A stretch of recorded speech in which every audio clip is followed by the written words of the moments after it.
What's going on, everybody? C4 here, doing a player grades video for the Eagles' loss. Boring, man. I was hosting. I had people over. Like, a common theme over my last couple grades videos were that win, lose, or draw, warm weather, perfect weather, level of competition, the Eagles are boring. They are a very boring team. Halfway through the second quarter, I was like, oh, here we go. Same old Eagles. You started out hot, got to a 10-0 start. Opening drive, had like a 50-yard PI call, which was the right call. The next drive, I don't know what it was, 90-some yards, ended up with the Dallas Goedert touchdown. I was like, all right, you know what? We came to play. We're getting some of that Super Bowl magic, some of that clutch home field. Like, we're going to be tough. I wasn't saying the game was over, but we played the Patriots tough, and I think we'll play next week the Seattle Seahawks tough. But at the end of the day, is this team good enough to beat these teams? No, they are absolutely not. And from a personal standpoint, I don't want to watch them play. I'm going to watch them out of principle. I'm going to watch them because it's kind of like a little bit of my job a little bit. I'm going to hope they win. I'm going to be a fan, but it feels like a chore to watch the Eagles. It's so boring. I was hosting. I had people over to watch this game. And like I say, halfway through the third, I was struggling to stay awake. So, like, 3 and outs. Even when you get drives going, it's just, 2-3 yard passes.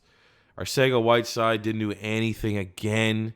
He had one play, and then he made that play where Wentz scrambled out of the end zone. It was like, I think, 19 yards. And then while they're trying to show a highlight, you just see him jogging off the field. Like, he's coming out for another play. Oh, yeah, we're going to put Matt Collins in to do something. Like, I'm so sick. Like, so bad. It's not fun watching. It's not fun being an Eagles fan. This team isn't good enough. They had an opportunity to fix their problems at the trade deadline.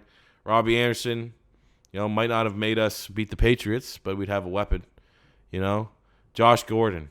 Josh Gordon made plays for the Seattle Seahawks against the 49ers in overtime. I think he had 2 catches in overtime. Didn't want to claim him. I'm not saying Josh Gordon's a be-all, end-all. He's really, really unreliable. You don't know if he can even play for a full season without doing something stupid again. But he's better than what we have. He's better than what we got. It's just, like, I'm not depressed. I'm not just, I expected this. There's no one. I hyped out at the beginning of this year when expectations for all Philadelphia Eagle fans were high that I'm going to this game. There's no way I'm not going and getting tickets and shelling out probably at least $2,000 to go watch Philadelphia Eagles play in the Link against the Patriots. It was 5 o'clock, so it's going to be probably on TV. And then, the season started. I was like, nope, scrap that. This team has not done anything. I haven't bought a single piece of Eagles merch. It's Christmas time. It's probably going to change. But I always buy a jersey, hats, stuff for like a couple of jackets and stuff like that. I have not supported this Eagles team at all this year. I'm not giving them any of my money. They're not getting any, especially tickets, paying outrageous ticket prices to go watch that. The product that is on the field is not good enough. It's not good enough for me, and I'm not going to support it financially like I have every single year. I'm not going to, it was avoidable. All of this for the Philadelphia Eagles was absolutely avoidable. You see teams like Seattle. Seattle had ambitions. Right now, you see the San Francisco 49ers. They beat the Niners, but you saw Seattle is like, you know what? We have Russell Wilson. We don't want to waste away any season during his tenure here. Last year, obviously, the Legion of Boom. You're trying to change things up a little bit. But they're like, you know what? We need to put weapons around Russell Wilson. So let's go get him the biggest freak in the draft. Let's go get him DK Metcalf. Why not, right? 6'3", 6'4", 220, 4.3 speed. Let's see what happens. Oh, man, that's working out pretty well, but we could do better. Oh, let's go get Josh Gordon. Makes a bunch of crucial plays.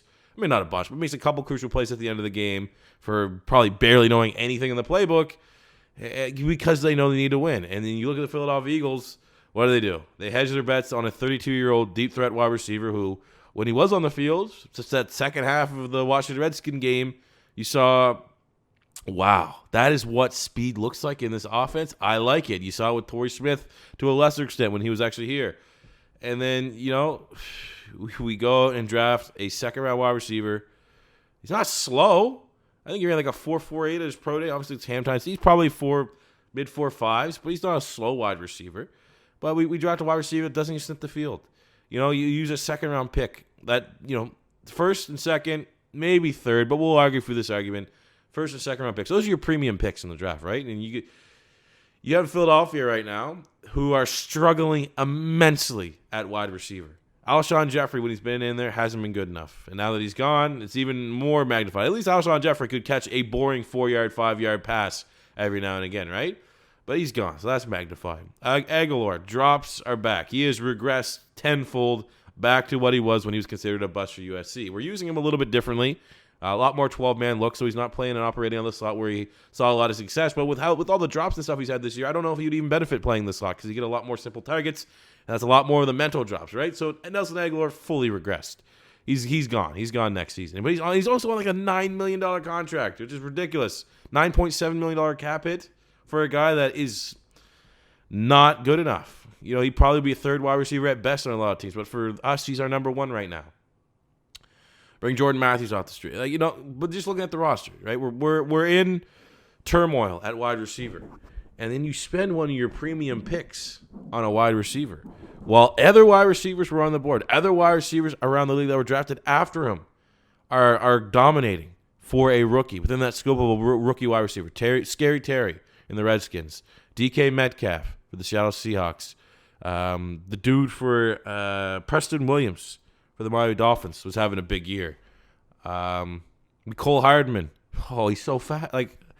Cole Hardman, what does he have, 5 touchdowns? Hunter Renfro's doing things for Oakland. Darius Slayton, 5, unbelievable pick. I made the video when I was talking about the Giants post-draft grades. I thought Darius Slayton was the best value pick. I thought he would have been a high pick if he returned back to Auburn. What does he have, 5 touchdowns right now? Deontay Johnson. Third-round pick for the Steelers. He's doing things. I wish I could have, EDP fake rage, put on for the camera.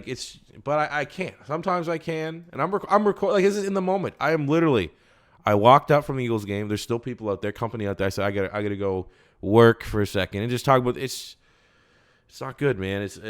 I've never felt like this in my entire life as a Philadelphia Eagle fan. This is the most boring Eagle team I have ever seen, and I have no motivation to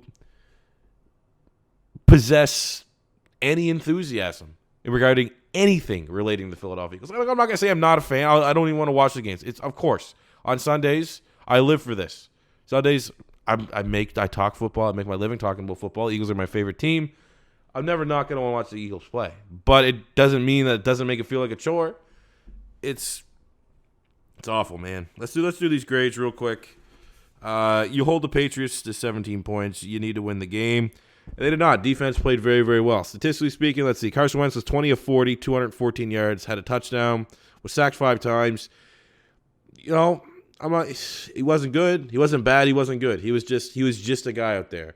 A couple times, I remember, I can't remember what it was. The end of the first half, the botch snap.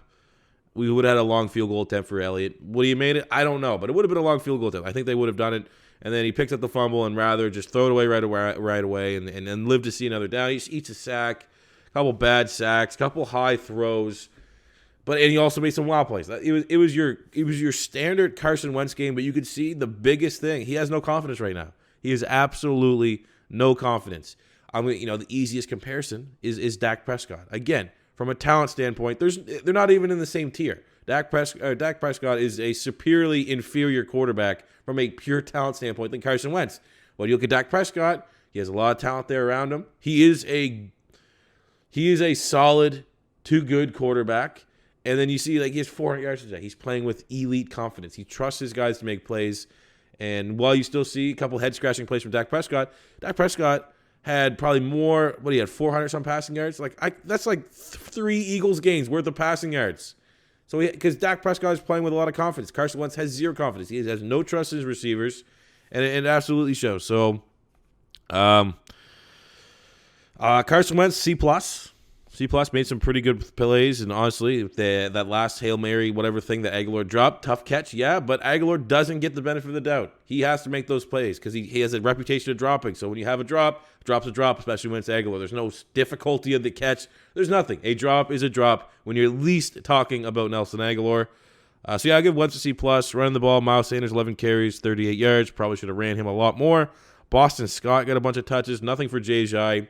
Again, even more frustrating. If you knew Jordan Howard wasn't going to be ready, and we're on a bye, bring in Jai sooner so he can actually get some touches. No, we just did nothing. We weren't proactive. We weren't reactive. We were reactive when you need to be proactive. So I knew the run game was got to be a little bit tough tonight with no Jordan Howard. Give them those guys. They'll get a C minus, somewhere in that territory. Receiving, Zach Ertz, 9 catches, 94 yards, because that's what he does. All he does is catch 7 8-yard passes that average out to just around 10. Nelson Aguilar, 4 catches, 40 yards. Dallas Goedert, 3 catches, 36 yards and a tutty. Arcega-Whiteside had 1 catch for 29 yards, and then he promptly left the field, and I don't think saw another snap for the rest of the game. D+ for the receivers. It's the tight ends played well as expected. Those are pretty much our receivers. Other than not good enough, simply not good enough. You don't want to live in that world where you're just like, but if, what if? But like McCole Hardman, DK Metcalf, Darius Slayton, what a speed wide receiver would do this offense, I think would be ridiculous. I think it would obviously be ridiculous in terms of measurement to what even just having a somewhat capable deep threat would do to this Philadelphia Eagles team. And I mean, unless they want to throw a Hail Mary and bring in like J.J. Nelson, who's still sitting there on the waiver wire, which if they were going to make that move, they would have already done it. Like I said, man, my expectations really. When did I stop having hope for this season? My expectations were shattered probably between the Jets and Vikings game. I mean, the Falcons lost week 2, right? That game was a shit show. Deshaun Jackson, Alshon Jeffrey both get hurt, like pregame warm-up, first drive. I mean, that's always going to be a tough sell. Your top 2 wide receivers that you practice with, you game plan with all week. It was just too much. And still, we only lost by 4 points. Detroit line loss was, again, very frustrating, but, it is what it is. Detroit's not a terrible team. And then we bounced back with a huge win in Green Bay. I was like, okay, we're seeing the ups and downs. It's not a consistent team because if they play like they did against Green Bay, against Atlanta or Detroit, we win those games. But then it was the Jets game, man, when we were dominating. We won that game 31-6, but the offense was bad. The offense was really, really bad. And that was when I was like, no. Our defense, can our defense play like this against, a somewhat capable NFL offense? Because that was the Jets with, who was their quarterback? Can't remember his name. He was awful. God awful, right? And I was like, our offense couldn't do anything. And then you get the blowout loss against Minnesota. I was like, oh, we're done. My expectations for this team, 8-8, 9-7 at best, which is not going to be good enough to win the NFC. Back to the grades. I'm all over the place right now. And I'm not even under the influence. I had 1 beer and a big glass of water. Defensively, they played well. Defense gets a B+.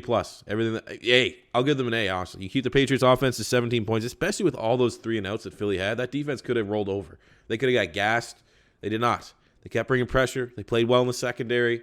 The trick play that they got with Edelman was kind of cheesy, kind of annoying. Other than that, man, they played very, very well. I'll give them an A. And they should have won. This is a game that if Philadelphia even had a half-competent offense, they would have won. They would have won this game. And they don't. And they lost. And they fall to 5-5. Game behind Dallas. Now we got Seattle next week. My God. That's going to be a fun one. So I don't know, fellas. Like I just said, I feel like, let me know if you're an Eagle fan, you kind of feel like this. It is what it is. Season's, it's boring.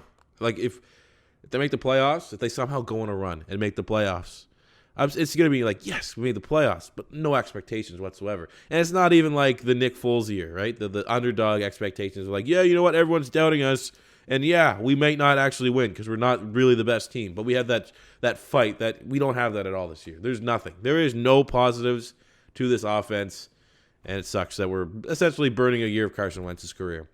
So that's it for me today, guys. Thank you for listening. And I'll catch you guys back here next Sunday after the Seattle Seahawks probably spank our team 24-6. We'll kick some field goals.